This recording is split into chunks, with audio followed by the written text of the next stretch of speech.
உங்களுடைய வாழ்க்கையில் மென்மேலும் வளர்ச்சி அடையவும், பிரச்சனைகள் தீரவும், ஜாதக ரீதியான சந்தேகங்களுக்கு விடை காணவும் யோக ஆஞ்சநேயர் சக்தி பீடம், அனுமன் உபாசகர் ஜோதிட சிம்மம், திருவல்லிக்கேணி சுவாமி கண்ணன் பட்டாச்சாரியா சப்தரிஷி வாக்கியம் மூலம் உங்களுடைய பிரச்சனைகளுக்கு தீர்வு சொல்லுவார். வணக்கம் சுவாமிஜி. நாராயண. சுவாமிஜி, இன்றைய தினம் எப்படி இருக்கு? என்னென்ன பூஜைகள் செய்யலாம்? என்னென்ன ஆன்மீக குறிப்புகள் இருக்குன்னு சொல்லுங்க சுவாமிஜி. ஸ்ரௌதத்மார்த்தாதிகம் கர்ம நிகிலம் ஏன சூத்ரிதம் தஸ்மை சமஸ்த வேதார்த்த விதே விகனசே நமஹ. வக்ரதுண்ட மகாகாயா சூரியகோடி சமப்பிரபா நிர்விக்னம் குருமே தேவா சர்வகாரேஷு சர்வதா. யோகப்பட்டேன பத்தாங்கம் திரிநேத்திரம் சாந்த விக்கிரகம் தியாயே சமஸ்த தோஷக்னம் வாதாத்மஜ மகல்மஷம். கிருஷ்ணம் வந்தே ஜகத்குரு. ஜெயந்தி மங்களாகாளி பத்ரகாளி கபாலினி துர்காஷமா சிவாதாத்ரி சுவாகாசுதா நமோஸ்துதே. குரு பிரம்மா குரு விஷ்ணு குருதேவோ மகேஸ்வரகா குரு சாட்சாத் பரம்பிரம்மா தஸ்மை ஸ்ரீ குருவே நமக. அஸ்மத் குருபியோ நமக. விகனச மகா குருவே நமக. அனுமன் சுவாமிகள் ஆசிகளுடன் மங்களகரமான மன்மத வருடம் ஆனி மாதம் 26ஆம் தேதி 11/7/2015 சனிக்கிழமையான இன்று பல நல்ல ஆன்மீக தெய்வீக விஷயங்களை பற்றி பேசலாம். ரொம்ப நன்றி சுவாமிஜி. நல்ல ஒரு விஷயம் நீங்க சொல்லியிருக்கீங்க நம்மளுடைய நேயர்களுக்காக. முதல் நேயர் இன்னைக்கு யார் எங்க இருந்துன்னு பார்க்கலாம். வணக்கம். வணக்கம் வணக்கம் மேடம். வணக்கம்மா, உங்களுடைய பேர் சொல்லுங்க. என் பேர் கோமதி. சொல்லுங்கம்மா, எங்க இருந்து பேசுறீங்க? கோவிலம்பாக்கத்துல இருந்து பேசுறோம். சொல்லுங்கம்மா, நீங்க யாருக்காக சுவாமிஜி கிட்ட பேசணும்? என் கணவருக்காகவும் என் பொண்ணுக்காகவும் கேட்கணும். அவங்க ரெண்டு பேருடைய பேர், பிறந்த தேதி, ராசி, நட்சத்திரம் சொல்லுங்கம்மா.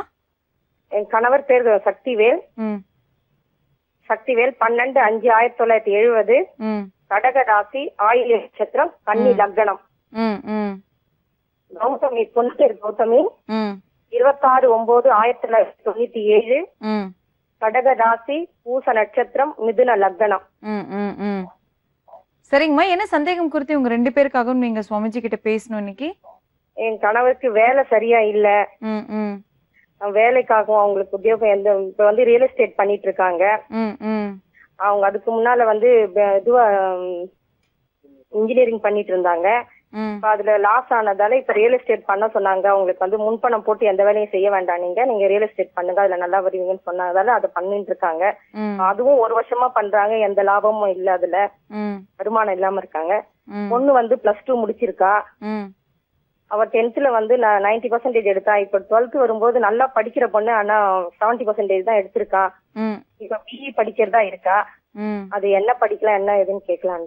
இவங்க ரெண்டு பேருடைய வாழ்க்கைக்கு வந்து என்ன பண்ணலாம் அப்படின்றத சப்தரிஷி வாக்கியம் மூலம் சுவாமிஜி கிட்ட கேட்டு தெரிஞ்சுக்கலாம். சரிங்களா சுவாமிஜி? சொல்லுங்கம்மா. வணக்கம் சுவாமிஜி. நமஸ்தே. ஏதாவது பேர் வச்சிருக்காரா ரியல் எஸ்டேட் ஆபீஸ்க்கு? ரியல் எஸ்டேட் ஆபீஸ்க்கு என்ன பேர் வச்சிருக்கீங்கன்னு கேக்குறேன். ஏதாவது பேர் வச்சிருக்கீங்களா? சக்திவேல் ரியல் எஸ்டேட் வச்சிருக்கேன். சரிம்மா. இது ஆபீஸ் ஏதாவது ஓபன் பண்ணிருக்கீங்களா இடம்? இல்ல, அதெல்லாம் இல்ல சுவாமிஜி. சரி. இப்போ உங்கள் பொண்ணை பொறுத்த வரைக்கும் இந்த வருஷம் தான் முடிக்கிறாங்க இல்லையா? +2 முடிச்சிருக்காங்க. +2 இந்த வருஷம் முடிச்சிருக்காங்க. இப்போ உங்கள் கணவரோட பொருளாதார நிலை சிறப்பாக இருக்கிறதுக்கும் உங்கள் குழந்தையோட கல்வி எதிர்காலம் சிறப்பாக இருக்கிறதுக்கு என்ன சப்தரிஷி வாக்கியப்படி வந்திருக்குன்னு சொல்கிறோம். இவருக்கு வந்து அங்காரகன் வந்து பலகீனமாக வந்திருக்கார். கேள்வி கேட்ட நேரத்தில் அவர் பூமிகாரகன்னு பேர். பூமி ஸ்தானத்தையும் பாபகிரகம் பார்த்ததுனால இந்த ரியல் எஸ்டேட் சம்மந்தமான விஷயம் கொஞ்சம் அவருக்கு டென்ஷனை கொடுத்து தான் சௌகரியத்தை கொடுக்கும். பேசி முடித்து அட்வான்ஸ் கொடுக்குற நேரத்தில் கூட கை நழுவி போகிறதுக்கு வாய்ப்பு உண்டு. அது நம்ம மிக மிக முக்கியமாக நம்ம கவனிக்க வேண்டிய விஷயம். இவருக்கு வந்து 1.25 வருஷம் இதில் ஏற்ற இறக்கங்களோடு தான் காணப்படும். இதுக்கு வேணால் பரிகாரம்னு சொல்கிறோம், செய்யுங்க. சாமியோட அருளால் இந்த பிரச்சனை வந்து குறையும், பொருளாதாரம் விருத்தி அடையும்.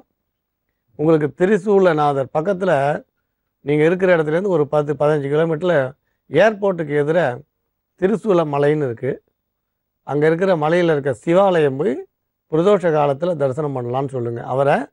அல்லது காலம்பரை போய் தரிசனம் பண்ண சொல்லுங்கள். அதாவது பிரதோஷம் மாலையில் போய் தரிசனம் பண்ண சொல்லுங்கள். ஒருவேளை அவரால் அன்றைக்கி தரிசனம் பண்ண முடியாத சூழ்நிலை இருந்தால் பிரதோஷம் தான் விசேஷம், இல்லைனா அன்றைக்கி காலம்பரையாவது போய் அங்கே இருக்கிற அந்த சுவாமியை தரிசனம் பண்ண சொல்லுங்கள்.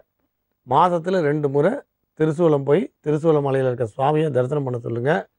கட்டாயம் அவருக்கு பொருளாதார அபிவிருத்தி கிடைக்கும், நல்ல திருப்பத்தை சந்திப்பார். வேறு பெரிய பரிகாரங்கள் வேண்டாம். அதே நேரத்தில் யாரையாவது சந்திக்க போகிறதா இருந்தார்னா நீல கலர் உடை அன்றைக்கி போட வேண்டாம். அவரோட ஷர்ட்டோ பேண்ட்டோ நீல கலர் இல்லாமல் பார்த்துக்குங்க. ஒன்று. ரெண்டாவது, அந்த மாதிரி சந்திக்க போகும்பொழுது பெரும்பாலும் கிழமையாக ஏதாவது ஒரு வாய்ப்பு இருந்தால் புதன்கிழமை, அப்படி இல்லை அப்படின்னா வெள்ளிக்கிழமை போய் பார்க்க சொல்லுங்கள். புதன் அல்லது வெள்ளி போய் பார்க்க சொல்லுங்கள். சுவாமியார் உள்ள பொருளாதார விருத்தி கட்டாயம் உண்டாகும்.